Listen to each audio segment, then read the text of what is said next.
Hi everyone and welcome to my place.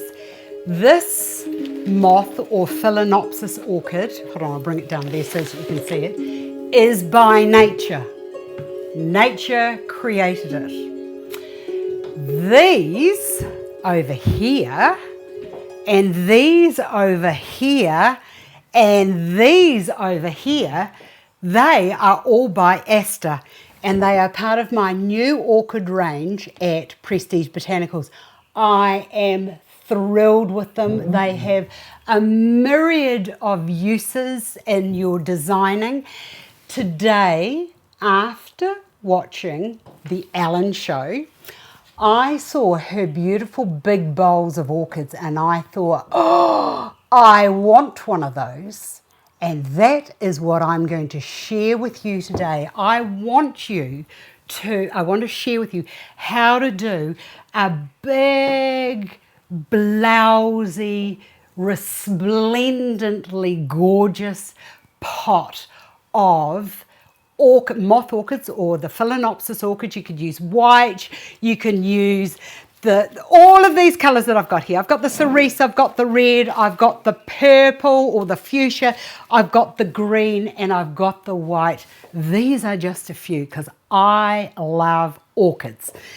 So to make one of these is very, very easy. To buy one of these is very expensive.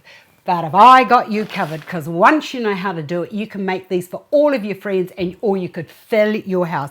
The first thing you need is a very big, very round, sturdy container.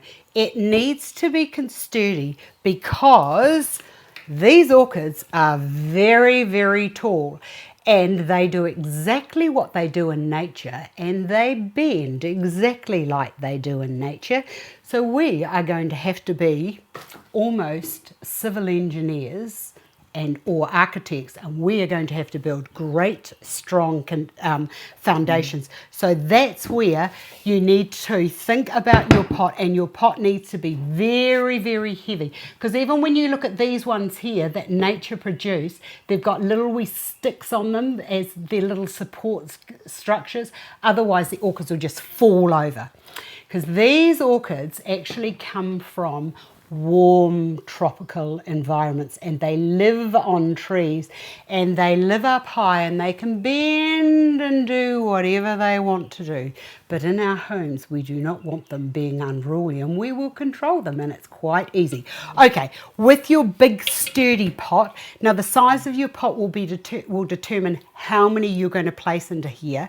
Now, because I haven't actually done this, I'm just going off memory from what I saw on the Ellen show. I think I'm going to put in maybe half a dozen. I'm not sure, so we're just going to have to play it by ear. What I have done is into this quite heavy container, I have filled it with foam, and then on top of that I have put this orchid bark, or it's the same stuff that the growers or the botanists grow the orchid into. Now this is what it looks like. This is what I get it, what it's called here. It's a premium orchid mix for growing your orchids in. You can probably pick it up from Safeways. I think that's, if memory I'm right, that it was Safeways is where you can buy all sorts of things, or from your local garden shop. I got a bag here, that's 5 litre bag. You might not need that much. It just depends on how much you're going to use. Don't be thinking that you can just put the foam, bark straight into it, because you're still going to need something to anchor firmly the orchids into the base so that they do stay the way that you want them to be. I've also got a few orchid stems here, orchid leaves. If you don't have those, don't worry about it, because I've got another wee tip that I want to share with you. Right, to begin with, the first thing you're going to need to do is to put the stays on. Don't think about putting the stays on at the end of construction. Put the stays on at this stage. Now I've got these little black sticks that you buy that are exactly the same as what the botanists or the growers use. They were the yuckiest shade of green, so I painstakingly painted them, and I think that the black contrast with the white's going to be very beautiful. And when you look into the stems of the orchids, although they're like, these are a green, but when I did mine, hold on, let me just get you one up. When I designed mine, I've made them a little darker in texture because I felt that it was better for designing with. That's the reason why I've done it. Okay, to begin. The other thing I need to tell you is that these have been made for me in China, so they are coming in a box. So they come to you flat. So what you need to do is to get into here and to just play a little bit of botanical God and just move and manipulate those little petals out so that they are more naturally occurring. But when I look at this one that is produced by nature, nature doesn't care. She just has her petals just go which way that she wants them to go. So if they're like a little bit wrong, don't worry about it, because if nature can do it, then we can do it too. Because we can do that. Okay, to begin, you're going to need your stay. Make your stem of these as straight as you can. Getting your little stick, it's got a little spiky bit down the end. That spiky bit's going to go down and into there, so don't have it up at the top. Now, getting that into there and then taking that spike right to the end of your stem, now the wire I'm using and what you will need is I've used a 20 gauge florist wire, and all I'm going to do is wind and bind. And when I was sort of thinking about this, I keep trying to think of what would be the easiest and most attractive way of binding this onto it, and I've come up with, I think that the wire is the best. I looked at using a little bit of what's that stuff called, a little bit of jute, and then I looked at cable ties and nothing was really doing it for me, so that's when I sort of like thought I'd just fix on the bit of wire. Okay, so from there I've got one lot there, and then take this down to almost the bottom, and it's just, look, it's quite easy, just firmly binding around. And because they're artificial, guess what, you can really give it a good tug because they're not going to fall over. Now, so that I'll do that there, put that to one side, and then this is my single one. So some of the stems that I've created have got the two, they've got the main spike, and then they've got the two coming off one side. That just is a sign of maturity, and I just thought that that would give more visual impact for some of the designing, especially if you're doing something really big, or if you want to create something visually spectacular like we're going to do today. Put that to there. This is the other one. This is just the single spike. And last year when I was in Japan, I was just absolutely blown away with these growing real huge big pots with luscious big weeping heads of white fluffy clouds. They were amazing. Okay, where's my other stick? There's another stick. Take that to there. Straighten that. Now these, when they come, they might have been bent up like that to get them into the box. It's just, don't worry about that. It's just a matter of taking that like that and then straightening it. And also, don't forget that nothing in nature is straight and perfect either. And I've talked about this before.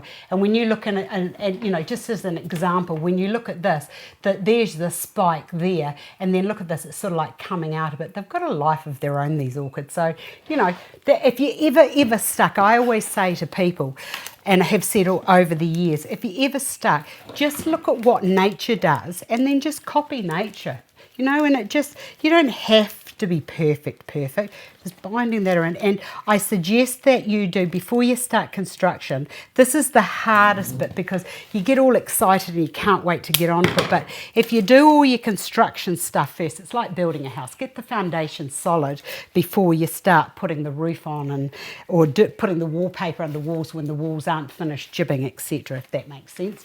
Okay, so that goes to there, and then bring that down to there. And these are, as I said, they're all extra long, because I didn't know what you would use them for, so you can cut accordingly. Okay, so that's, now when I look at that there, the real one, it's sort of like on a wee bit of a lean and turning over. So just get these so that you can just get in there and just give it a wee turn, and then position your flowers so that they, oh, look at that. Oh, hello, Mother Nature, Astar. I've almost achieved it. Okay, right. This is the best part. So just push that all and make that all nice and orderly and balanced. And because the foam, and the other thing I forgot to tell you is when I put the foam in, I put the foam to there. So I've got a good 2.5 inches from where the foam stops, and then I've got a good inch of the bark over the top of it, which is going to give me enough structure, fingers crossed, that it holds. Okay, let us begin. Now I want these to go down.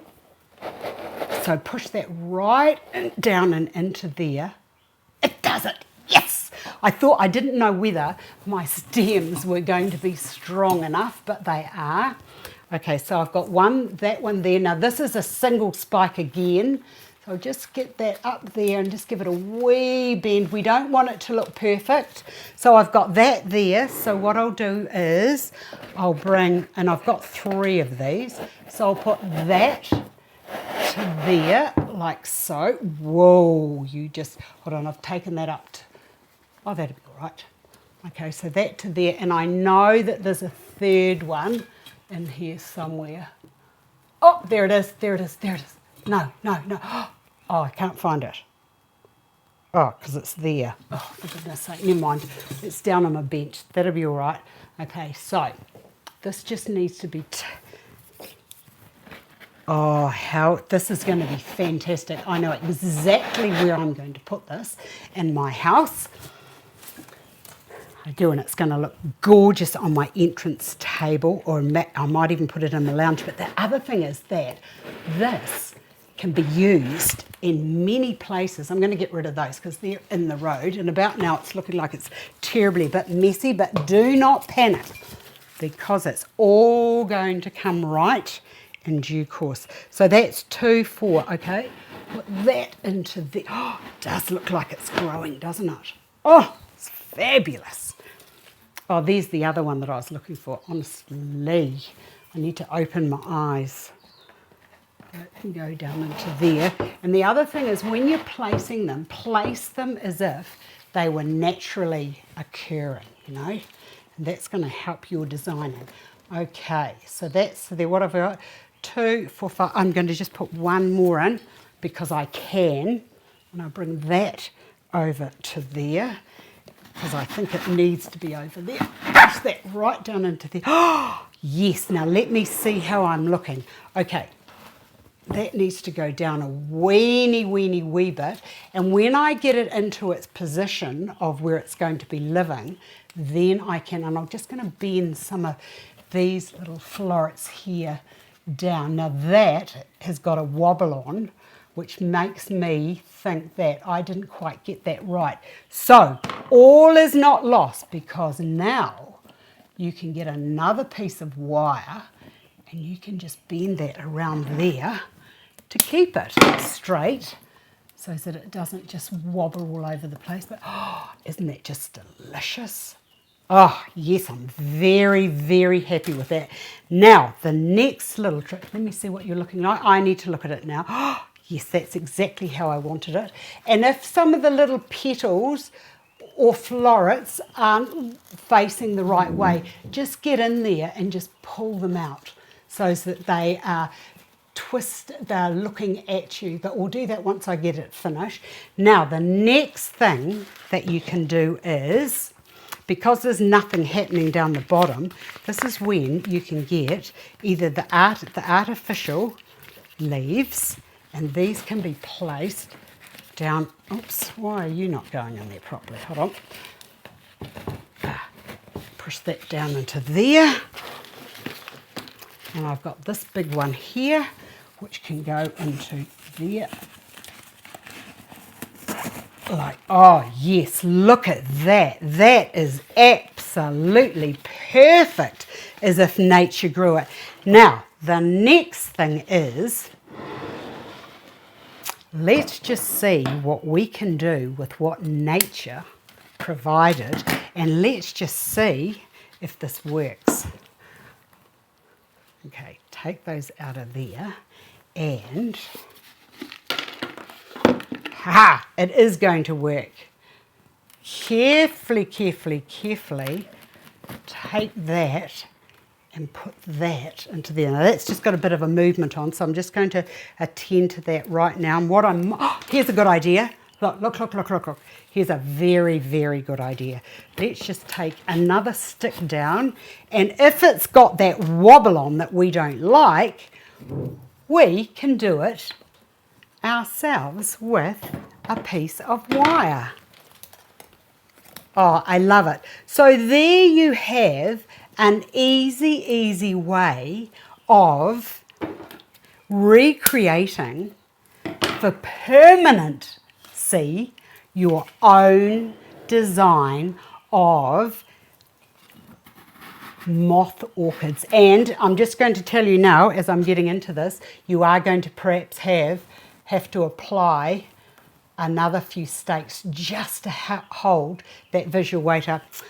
There we have an easy way of creating something beautiful as if naturally occurring, but actually it's artificial and it will last a long time. I hope you've enjoyed this. I've enjoyed sharing with you, and I'm happy that I've got this for in my home because I deserve it. See you again another day.